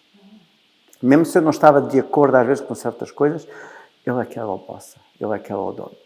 E isso foi uma coisa que ajudou muito ao sucesso da empresa, porque numa empresa não pode haver 2 patrões, nem 3. Tem que ser só uma pessoa. Porque quando são 2 ou 3 a mandar, então isso há guerras. E isso meu pai chamava muita atenção. E o meu pai dizia, olha, tal fulano tinha uma empresa, era ele e o irmão, e já fecharam porque ninguém se entendia. Nesse ponto, o meu pai é que mandava, eu e a minha mãe colaborávamos. E depois houve uma altura, quando eu comecei a vender ao público, depois de ter 18 anos, o meu pai dizia, ocupa-te dos franceses, os franceses e ingleses. Os portugueses é meus, eu é que tratava. Se fosse uma pessoa aí que falasse português, o meu pai é que ia atender. E isso era a honra dele, ele queria servir a comunidade diretamente sempre. Só quando eu às vezes já não tinha muito vagar, e depois quando chegou ao fim digamos, antes ele fosse então aí que já tinha que tratar. E eu cheguei a ir muitas vezes à casa de portugueses com o meu pai, porque ele queria ir. Então, ok, vamos. Mesmo se ele já estava a ficar um pouquinho doente e tudo, ele ainda queria fazer aquele bocadinho. Tem saudades? Muitas. Todos os dias, penso neles. Quando entra aqui, qual é o seu objetivo? Porque há sempre algo que surge e para tenhamos um dia que seja uma realização. Todos os dias quando eu entro é sempre com o mesmo princípio como antes de contar com o meu pai. Entrar positivamente, fazer do melhor que a gente pode durante o dia, digamos, aproveitar o dia, produzir, servir os clientes do melhor que a gente pode e resolver todo o problema que possa haver, porque não há nada de perfeito hoje em dia.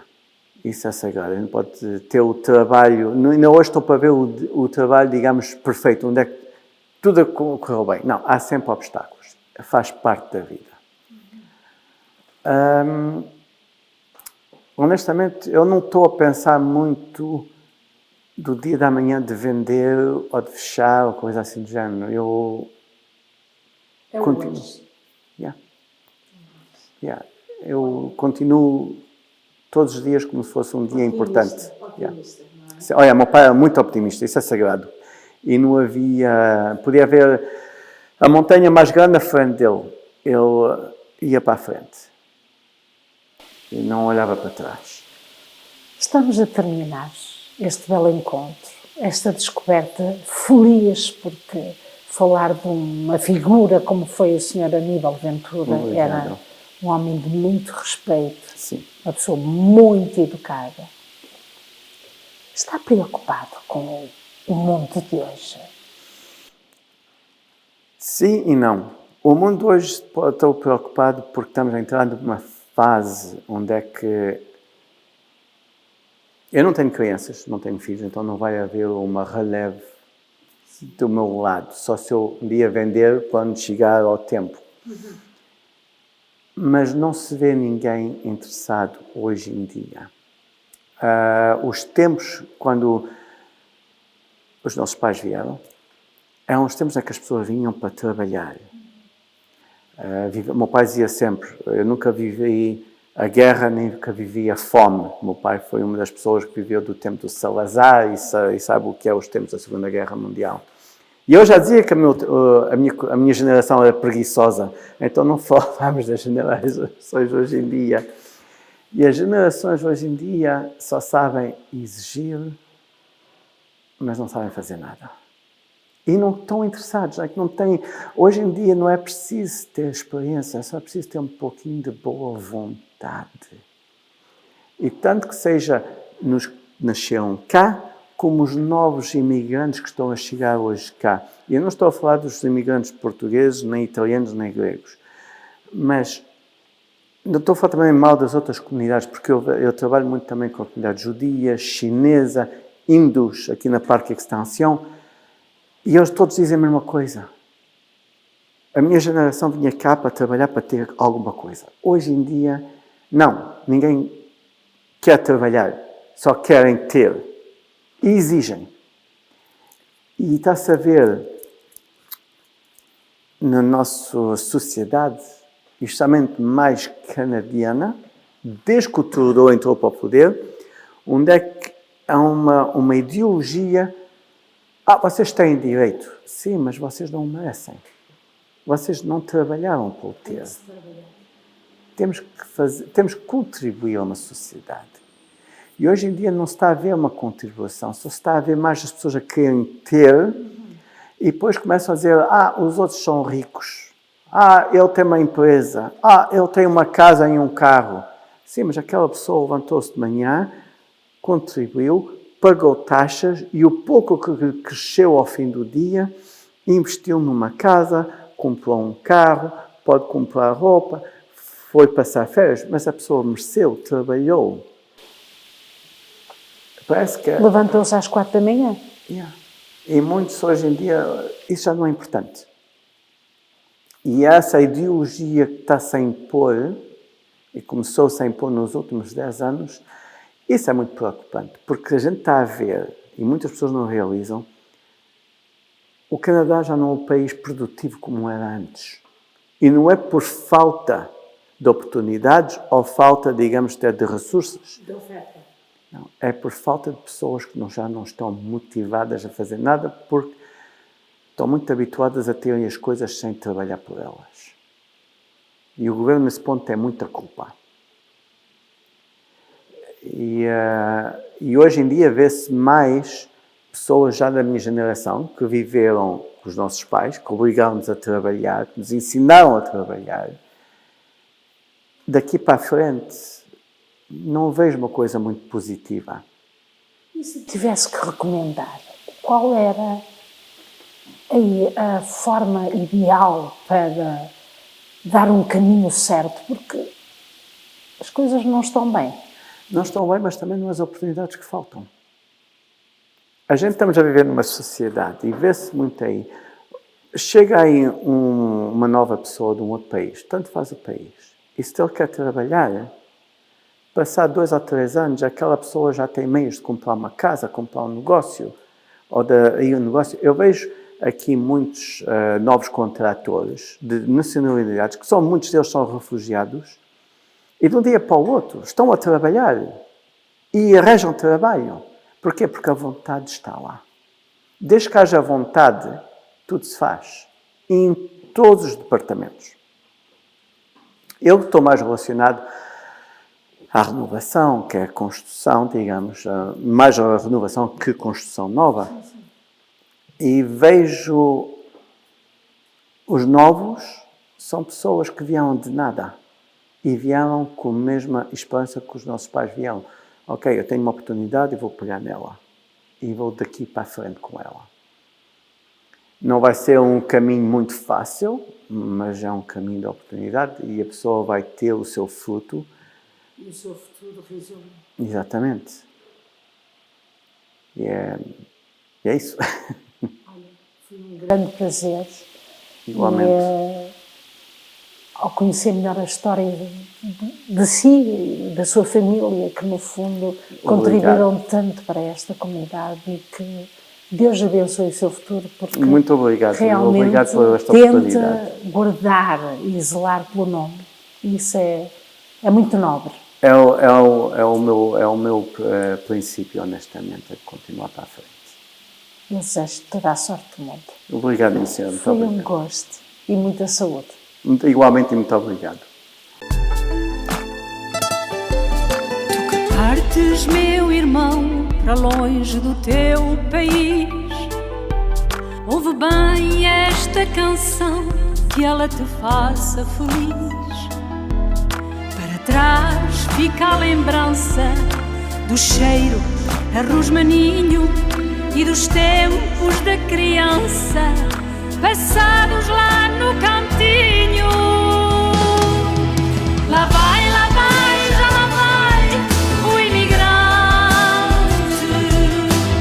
com os filhos pela mão, de olhos de rastros de lágrimas. Lá vai, já lá vai o imigrante. Lá vai para terras tão distantes. Lá vai, já lá vai o imigrante.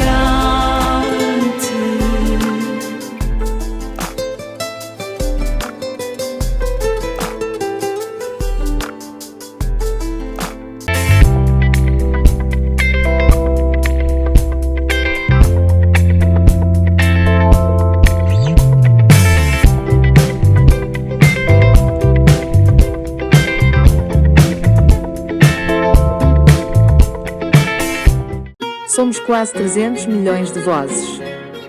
Vozes que matam as saudades de Portugal de tantas formas e de anseios de regresso. Preparamos cada artigo com responsabilidade, contamos as histórias como elas são. Porque somos mais do que palavras. Somos o jornal Comunidades Lusófonas, língua que nos une. Apoie o nosso jornal em www.jornalcomunidades.pt. Quer vender ou comprar a sua casa? Stacy Aguiar é sua agente na comunidade portuguesa. Conhecimento e transparência no mercado. Não perca mais tempo, porque ele é precioso.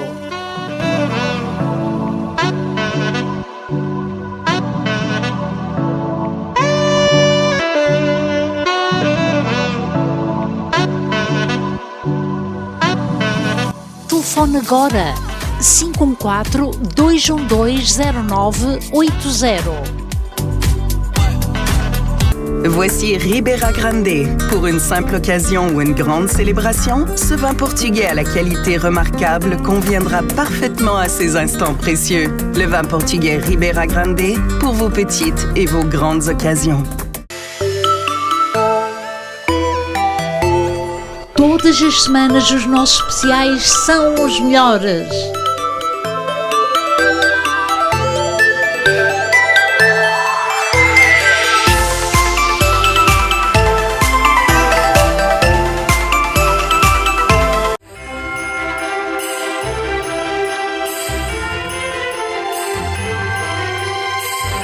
O Marchesá informa que tem estacionamentos gratuitos para fazer as suas compras.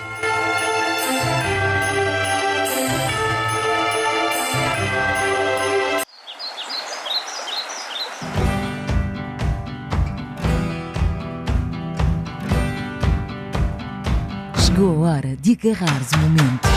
Dá aquele salto, brinda com amigos e desconhecidos. Segue o teu instinto. Gatão. Vinho branco, agora em lata. Pouca gente sabe, mas há uma parte de Portugal que não aparece em nenhum mapa. O seu clima é ameno, 22 de máxima e 22 de mínima. O idioma oficial é o português, mas na prática é multilingue. A gastronomia é rica e a sua população é acolhedora. Já recebeu milhões e milhões de visitantes desde 1945. Esta terra faz fronteira com Espanha, Brasil e muitos outros países. Poucos sabem, mas quando entra no avião da TAP está oficialmente em Portugal. Com a simpatia, disponibilidade, iniciativa e atenção de todos os que fazem de cada voo uma fantástica viagem pelo nosso país. TAP, Portugal a voar há 80 anos.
Como poder sorrir no meio de tanto sofrimento é o que muitos se perguntam. Encontrar a paz tornou-se num desafio. Angústia, discussões, tristezas, dores, sofrimento. Tome uma decisão, não sofra mais. Saí de uma depressão, recuperei o meu casamento, a minha saúde e a minha família. Telefone para a sua consulta e podemos ajudá-lo. Linha de ajuda espiritual 514-913-9439. Recuperei família, saúde e finanças. Porque para Deus nada é impossível.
Música